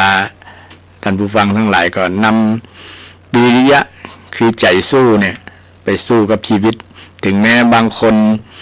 คิดว่าชีวิตอาภัพตกต่ำเนี่ยพ่อก็บ่มีแม่ก็บ่มีนะลูกหลานถึงนี้ก็ไปอยู่ต่างถิ่นต่างที่บ่มาเยี่ยมมาใจกันแล้วนะลืมพ่อลืมแม่ปล่อยให้พ่อให้แม่อยู่สองตายายนะเงินก็บ่ส่งมาให้ใจเนี่ยนี่ก็เป็นสาเหตุหนึ่งที่ทำให้เกิดความท้อแท้ว่าเลี้ยงเขามาแล้วเป็นไดนะน้อยอกมองใจเนาะทำให้ใจมันหมดพลังเฮาอยู่ไปอย่างนี้อยู่ไปเพื่อยังลูกหลานก็บ่มาพ่อมาคอยมาดูแลเนี่ยเลี้ยงเขามาหลายคนแต่เขาบ่มาเลี้ยงเลยเนี่ยก็น้อยอกมองใจก็ขอให้กำลังใจศรัทธาเนี่ยเอาธรรมะคือวิริยะเนี่ยเนี่ยใจสู้เนี่ยเอาสู้เพื่อสู้เพื่อทำความดีนั่นแหละนะเกิดมาชีวิตเพื่อทำความดีเพื่ออยู่กับกุศลนั่นแหละจนลมหายใจสุดท้ายอยู่กับธรรมอยู่กับธรรมอยู่กับการเจริญสติการเจริญสมาธิเนี่ยการเจริญสมาธิเนี่ยอยู่กับธรรมะคำสอนของพระเจ้าเนี่ยแล้วก็จะทำให้ใจชีวิตของเรานั้นมีคุณค่าจะมีความสุขมีความสงบสุขโดยเฉพาะคนแก่คนเฒ่าเนี่ยเนาะก็จะมีความรู้สึกอยากจะอยู่สงบนะบ่วุ่นวายนะปลีกตัวออกจากสังคมส่วนหนึ่งนะก็จำเป็นต้องก็จะมีงานมีการที่ตามประเพณีก็จะไปร่วมสักวัน2 วันนะที่มีกิจกรรมร่วมกันแต่นอกนั้นก็อยากจะอยู่เงียบๆคนเดียวนะแต่บางคนก็อยู่บ่จ้างนะเพราะว่าบ่ได้ไปไปจ้ารู้สึกว่ามันง่อมอยู่คนเดียวนะอยู่คนเดียวก็เลยง่อมฉะนั้นสิ่งที่จะเป็นเพื่อนที่ดีนะเพื่อนที่ดีกับคนที่คิดว่าง่อมนะให้อยู่กับธรรมเนี่ยศรัทธานะโดยเฉพาะศรัทธาผู้สูงอายุผู้สูงวัยนะศรัทธาที่ฟังเทศน์ฟังธรรมก็อาศัยการฟังเทศน์ฟังธรรมเนี่ยเป็นเพื่อนนะคลื่นวิทยุธรรมะหลายๆคลื่นนะเป็นเพื่อนศรัทธาพระสงฆ์องค์เจ้าพระธรรมกัสทึกครูบาอาจารย์หลายรูปหลายองค์ก็เป็นเพื่อนศรัทธาก็มีศรัทธาพอออกแม่ออกก็ไปสนทนาธรรมกันกลิ้งกลางกันนี่ก็เป็นสิ่งทดแทนนะบ่ให้ง่อมนะถึงแม้จะลูกจะบ่มาหาก็บ่เป็นหยังนะก็บ่น้อยอกมองใจนะบ่ต้องไปน้อยอกมองใจแล้วแต่เขาเด้อนะเฮาเลี้ยงด้วยเลี้ยงได้แต่ตั้งกายตั้งใจเขาเลี้ยงบ่ได้นะเขาจะคิดเติงหาบุญคุณก็แล้วแต่เขาบอกคิดก็จะไปว่าเขาเนาะนะเพราะว่าเขาทำหน้าที่อย่างดีแล้วนะก็เป็นเวรเป็นกรรมเขาแล้วแหละถ้าเขาบ่มาท ำหน้าที่แสดงความกตัญญูกตเวทีเขาก็เป็นบาปเป็นกรรมเป็นเวรของเขาเองนะบาปกรรมก็จะบดตกภายแล้วก็ตกที่เขานั่นแหละนะเราบดต้องไปตุกกับเขาแทนเขานะเราก็ทำหน้าที่ความเป็นพ่อเป็นแม่ดีแล้วนะจึงเราก็ ควรวางจิตวางใจนะปล่อยวางที่เป็นห้องว่าอุเบกขา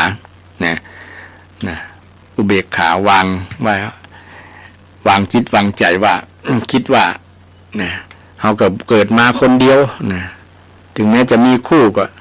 สักวันหนึ่งก็ต้องจากลากันไปนะถึงแม้จะถือไม้เท้ายอดทองกระบองยอดเพชรเขาก็อาจจะไปก่อนเขาหรือเขาอาจจะไปก่อนเขาก็ได้ ต้องคิดถึงธรรมะธรรมชาติคำสอนที่พุทธเจ้าได้สอนไว้นะเพราะว่ามรณะความตายนั้นบ่แน่บ่นอนอาจจะตายจากกันพ่อแม่ตายหลังลูกตายก่อนพ่อก่อนแม่ก็มีนักมีหลายนะก็นึกถึงนี้มันจะได้สบายใจอยู่กับธรรมะธรรมโมศรัทธาท่านผู้ฟังเนี่ยอยู่กับธรรมคำสอนของพระเจ้าเนี่ย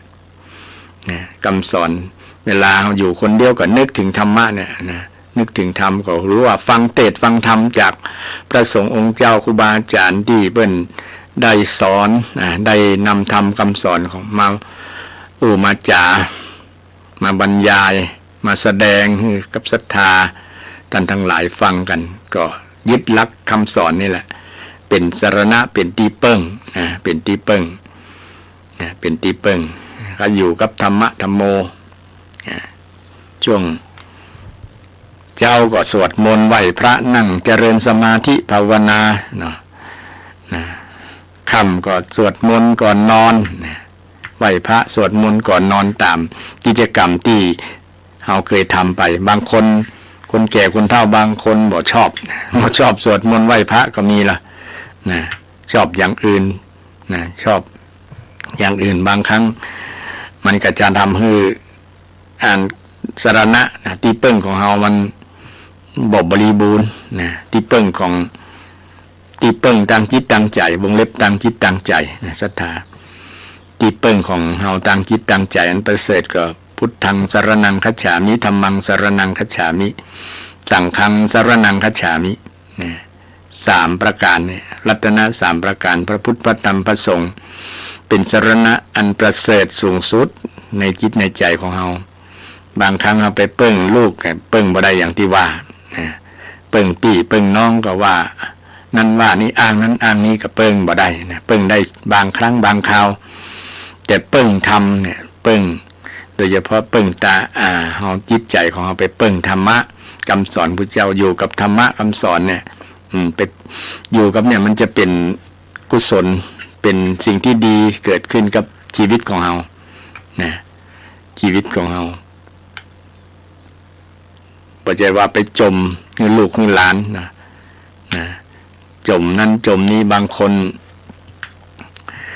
ฝึกการจมไม่ใช่ฝึกท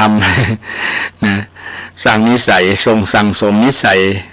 การจมการแจ้งการด่าลูกหลานเนี่ยมันก็เป็นนิสัยลูกหลานก็บ่อยากฟังแล้วก็บ่ม่วนหูบ่ม่วนใจเลยมีพฤติกรรมมีอคติต่อพ่อต่อแม่ต่อต่ออย่างเพราะว่าขี้ค้านฟังคำจมจริงคำจมนั้นก็เป็นประโยชน์กับลูกหลานแต่เขาบ่เข้าใจเขาบ่เข้าใจว่าความปรารถนาดีของพ่อของแม่ของที่มีความปรารถนาดีต่อเขาแล้วเขาบ่เข้าใจก็เลยมีอคติบ่ชอบไปเนี่ยมีความเกลียดบางครั้งบ่ชอบ เลยมีพฤติกรรมต่างๆที่แสดงออกต่อบุพการีต่อพ่อต่อแม่ต่อต่อบุพการีชนทั้งหลายอันนี้ก็เกี่ยวกับการนำธรรมะเข้าใจธรรมะมาใช้ปฏิบัติให้เกิดประโยชน์โดยเฉพาะคนรุ่นใหม่เนี่ยเขาบ่สนใจส่วนหลายบ่สนใจแต่เดี๋ยวนี้ก็เริ่มมาสนใจแล้วโดยเฉพาะ คนที่มีปัญหาคนที่มีทุกข์เนาะ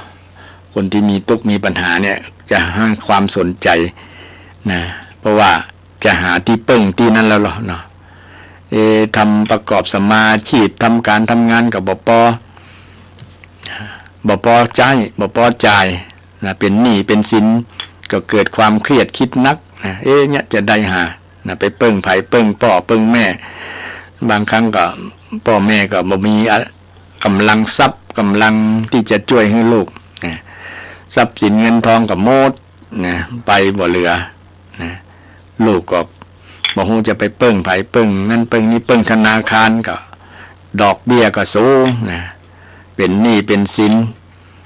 นะส่งดอกเบี้ยบ่ตันก็มีนะเป็นหนี้หลายแห่งหลายธนาคารเป็นหนี้นอกระบบก็มีในระบบก็มีนะก็ทำให้เกิดความเครียดเยอะแยะจะได้นะไปเปิ้งไผ่บางครั้งก็คิดบ่ออกบอกว่าถูกคิดสั้นนะฆ่าตัวตายก็มีนะแทนที่จะบ่ายหน้ามาหาทำคำสอนของพระพุทธเจ้านะพระคำสอนของพระพุทธเจ้ามีคำตอบเสมอนะแม้แต่ปัญหาต่างๆนะปัญหาเรื่องเงินเรื่องทองเรื่องเศรษฐกิจหมดเนี่ยนะจะมีธรรมะที่จะทำให้เราได้นำประโยชน์จากการศึกษาและเข้าใจทำคำสอนของพระพุทธเจ้าเนี่ยไปปฏิบัติเช่นเกี่ยวกับ เรื่องเศรษฐกิจเรื่องรวยเรื่องจนเรื่องเนี่ยจะได้จะให้รวยเนี่ยในคำสอนของพุทธศาสนาก็มีอยู่เนี่ยนะพออยากจะรวยก็ทำตามคำสอนอุอากาสะเนี่ยเพราะศรัทธาท่านผู้ฟังก็คงจะจำได้ดีเนาะอุอากาสะเนี่ยต้องมีความขยันเนี่ยอุแปลว่าอุทานสัมปทาถึงพร้อมด้วยการลุกขึ้นเนี่ยลุกขึ้นอย่านอนอย่าได้แต่นอนอย่าได้ขี้ค้านนะไปขี้ค้านมันถึงบ่พอใจบ่พอกินนะยิ่งปัจจุบันเนี่ยต้องทำงานหลายอย่างทำงานอย่างเดียวกับบ่พอใจยิ่งมีครอบครัวมีผู้ที่จะต้องเป็นภาระดูแลยิ่งก็ต้องหาเงินหาทองหลายที่หลายอาชีพนะบางคนก็ใจความรู้ความสามารถจากการศึกษาจากประสบการณ์นะขยันนะทำตามนั้นก็ได้ประสบผลสำเร็จมาเยอะแยะมากมายนะเพราะมีความหมั่นนะความขยันข้อที่ต่อมาก็คือคนที่อยากรวยนะคนที่รวยส่วนนักส่วนหลายเป็นอะไรเป็นเศรษฐีนะเป็นเศรษฐีเป็นพ่อเลี้ยงเป็นแม่เลี้ยงทั้งหลายนะคนเหล่านี้ต้องผ่านความหมั่นมากันทั้งนั้นนะอย่างพ่อค้าแม่ค้าแม่ขายทั้งหลายนะเราต้องหมั่นตื่นตั้งแต่เจ้านะตั้งแต่ตีสามตีสี่ตื่นแล้วนะตื่นก่อนไก่นะต้องไปกาดไปลีไปรับของมาค้ามาขายนะค้าขายหั่นบดตันเปิ้นนะรับเด็กลุกขวายบดตันเปิ้นละนะบดตันเปิ้นฉะนั้นต้องมีความหมั่นขยันที่ภาษาไทยว่าขายันต้องหมั่นต้อ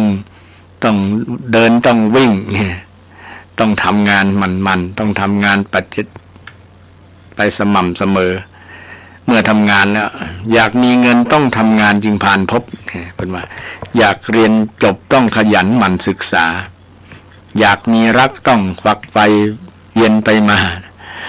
คือต้องขยันนั่นเองต้องขยันต้องหมั่นอยากมีเงินก็ต้องทำงานจึงผ่านพบถึงจะได้เงินถึงจะได้เงินจริงตามหลักพุทธศาสนาจริงๆเนี่ยไอ้เงินนี้เป็นผลพลอยได้นะทำงานนี้งานที่สำเร็จเนี่ยเป็นผลเกิดจากการทำเช่นทำบ้านปลูกข้าวเนี่ยผลของมันก็คือได้เมล็ดข้าวมาเนี่ยอันนี้เป็นผลไม่ใช่เป็นเงินนะเดี๋ยวนี้คนอย่างก็มาเป็นปัจจัย ในตัวสุดท้ายคำตอบสุดท้ายก็คือเงินเพราะว่าเอาสิ่งที่เป็นผลงานของตัวเก่าทำเนี่ยไปแลกเป็นเงินนะแต่ก่อนคนปลูกข้าวเนี่ยปลูกไว้กินไม่ได้ปลูกไว้ขายเนาะแต่เดี๋ยวนี้ปลูกไว้ขายแม้แต่ปลูกเองก็ยังไปซื้อข้าวคนอื่นมากินเนี่ยเพราะว่าข้าวที่ปลูกนั้นมันอาจจะคุณภาพบ่ดี คุณภาพบ่ดีนี่แต่ตามหลักพุทธศาสนาที่สอนไว้ว่าการทำงานเนี่ยมันก็คือผลงานที่เราทำเนี่ยมันเกิดขึ้นนั่นแหละเป็นผลที่สำเร็จเงินบ่ใช่เป็นผลนะบ่ใช่เป็นผลจุดวัตถุประสงค์ของงานนะแต่เป็นตัวแปรที่เป็นตัวค่าแรงที่เราทำที่เราทำงานนั้นนะที่นายจ้างนะหรืออาจจะเป็นนายตัวเก่าจ้างตัวเก่านะได้ผลนะเช่นได้เข้ามาก็ขายได้ลำไยมาก็ขายเป็นเงินเนี่ยแต่บ่ได้คิดว่าจะทำงานเพื่อให้ลำไยมันออกลูกดกนะได้ผลผลิตเยอะๆนะแต่เล็งไปที่เงินถ้าเล็งไปที่เงินนั้นจะผิดหวังเพราะว่าบางครั้งราคาพืชผลต่างๆที่เราทำนั่นนะมันอาจจะราคาตกต่ำแต่ถ้าไปหวังผลเกี่ยวกับสิ่งที่เราทำนั่นนะมันจะตรงประเด็นเช่นปลูกลำไยปลูกข้าวก็ต้องได้ข้าวลำไยทำอะไรอย่างก็ต้องได้ผลอันนั้นน่ะได้ผลงานเกิดมาแต่นี้เป็นผลพอได้ก็คือเงินนี่เงินที่เราเป็นตัวแปรสำคัญเป็นพระเจ้านะเงินคือพระเจ้านะมาจากความขยันหมั่นเพียรของคนนั้นๆที่นำธรรมะของพระเจ้านะพระเจ้าได้สอนเรื่องคนขยันนะแม้พระองค์ก็เป็นคนผู้ที่ขยันที่สุดในโลกก็ว่าได้นะพระองค์พักผ่อนเพียง4 ชั่วโมงเองนอกนั้นใช้เวลาเผยแพร่ศาสนาสอนคนสอนพระภิกษุสามเณรสอนคนบ้านสอนพระเจ้าฟ้าพระมหากษัตริย์ภิกษุณีบาศกบาสิกาเนี่ยเนาะบริษัททั้ง4เนี่ยพระองค์มุ่งเน้นไปสอนนะเพื่อให้คนเหล่านั้นได้เข้าใจคำสั่งสอนของพระองค์นะก็เป็นแบบอย่างคนที่ขยันนะแล้วความขยันก็มีปรากฏในเกี่ยวกับเรื่องการเวลาพระองค์ให้ความสำคัญเรื่องการเวลานะคโนโวมาปัจจคาขณะเนี่ยอย่าได้ผ่านไปโดยบทได้ทำอย่างสักอย่างอย่าปล่อยเวลาให้เปล่าประโยชน์นั่นแหละนะคโนโวมาปัจจคานะ อย่าปล่อยเวลาให้เปล่าประโยชน์นะเปล่าประโยชน์ฉะนั้นถึงแม้ไม่ได้ทำอย่างก็ขอให้เอาลมหายใจนี่ให้เป็นประโยชน์นะจึงมีการปฏิบัติธรรมอานาปานสตินะพิจารณาที่ลมหายใจเข้าออกนี่นึกถึงประโยชน์ของลมหายใจว่าถ้าบ่มีลมหายใจเฮาก็บ่มีชีวิตอยู่นะคุณค่าของการปฏิบัติธรรมอานาปานสตินี่นอกจากได้สติแล้วนะได้เจริญสตินะเป็นสัมมาสตินะสัมมาสติที่ลมหายใจเข้าหายใจออกหายใจเข้าหายใจออกรู้หายใจเข้ารู้นะกี่คนก็ตามนะกี่ครั้งก็ตามถ้ารู้นั้นมันก็จะเป็นผลแก่ผู้ปฏิบัติเพราะว่าทำอย่างก็ตามให้มันเกิดประโยชน์โสติผลในการใช้เวลาบ่สิ้นเปลืองโดยเปล่าประโยชน์นะบ่เกิดมาแล้วเกิดบ่ได้ ตายจากความดีงามทั้งหลายไปนะอย่างศรัทธาญาติโยมนะใจเวลาให้เป็นประโยชน์ถึงแม้ว่าจะอายุนักแล้ว70-80แล้วก็ยังมีโอกาสทำประโยชน์นะโดยเฉพาะทำประโยชน์แก่ตัวเก่าก็คืออยู่กับธรรมะนะอยู่กับลมหายใจเข้าหายใจออกเนี่ยพระองค์บอกว่าคนที่เจริญอานาปานสติแค่ลัดมือนิ้วเอานิ้วมือมารัดกันนะโค้งนิ้วมือมารับกันอย่างเช่นเอานิ้วชี้มารัดนิ้วโป้งเนี่ยแข ค่นี้ก็ได้บุญกุศลอยู่กับลมหายใจเนี่ยได้กุศลอย่างแรงแล้วนะบ่เสื่อมจากฌานบ่เสื่อมจากสมาธิแล้วนะอันนี้เป็นคำสอนของพระพุทธเจ้านะฉะนั้นไผ่มีความหมั่นความขยันคนนั้นก็จะได้ประโยชน์ได้เป็นเศรษฐีนะมีเงินทองใจนะเศรษฐีทั้งหลายมาจากความหมั่นทั้งนั้นบอกว่าจะเป็นเจ้าสัวซีพีอย่างต่างๆขยันทั้งนั้นแหละนะมีเงินเป็นแสนล้านเนี่ยนะ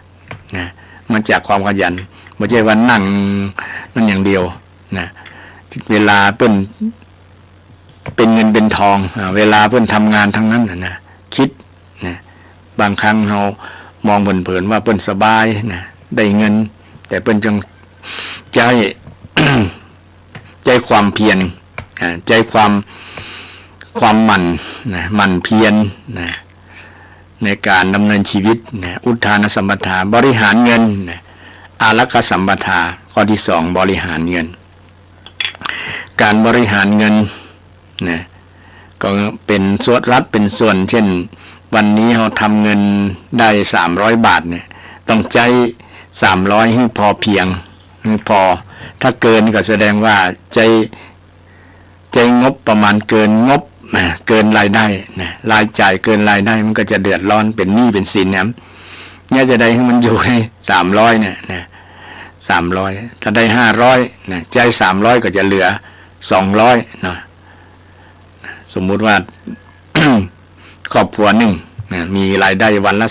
300นะแต่เดี๋ยวนี้สังเกตแล้วศรัทธาจะใช้งบเกินดุลนะเพราะว่ามันบ่พอนะยิ่งมีสมาชิกในครอบครัวหลายๆคน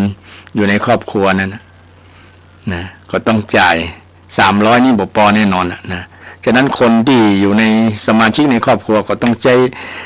ความหมั่นความขยันช่วยกันทำการทำงานช่วยกันทำมาหากินกันนะบ่ใช่ว่าให้คนเดียวทำมันจะบ่พอกินนะต้องบริหารแล้วก็ช่วยกันบริหารเงินภาษาพระพุทธว่าอารักขสัมปทาถึงพร้อมด้วยอารักบริหารเงินให้เป็นให้แจ้งนี่พอดีกับรายรับรายจ่ายได้500ก็ใจไป500ก็ถือว่าพอดีครับ แต่บ่มีเก็บนะต้องให้มันเหลือสักน้อยนะเหลือลัก10สัก20ก็ยังดีนะมีรายเหลือเพราะว่าจะได้ใช้ยามฉุกเฉินยามเจ็บเป็นเอ็นโอนนะจะได้ใช้ส่วนนี้นะข้อต่อมาก็คือมีกัลยาณมิตรนะกัลยาณมิตรนะมันอย่างเดียวไปเจอพาลมิตรนะคือคนพาลคนบดีไปชวนให้คบคนบดีนะไปคบคนบดีก็ชวนไปในสิ่งที่บดีเนี่ยก็จี๊บหายไปนะเงินทำมานักๆหลายๆเนี่ยจริงช่วงปีใหม่เนี่ยเนาะมีเปื้อนที่บดีนะลูกหลานเขามีเปื้อนที่บดีไปชวนเข้าบาร์ใจเงินที่ทำมาเดือนละ10,000 ปลาย 20,000ใจวันเดียวหมดลึง แทนที่จะเอามาให้พ่อแม่แบ่งให้พ่อแม่ใจก็หมดก่อนเลยนะ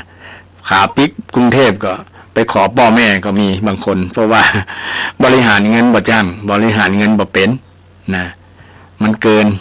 นรายรับมาจ่ายนักเกินจ่ายนักกว่าที่รับมานะก็เป็น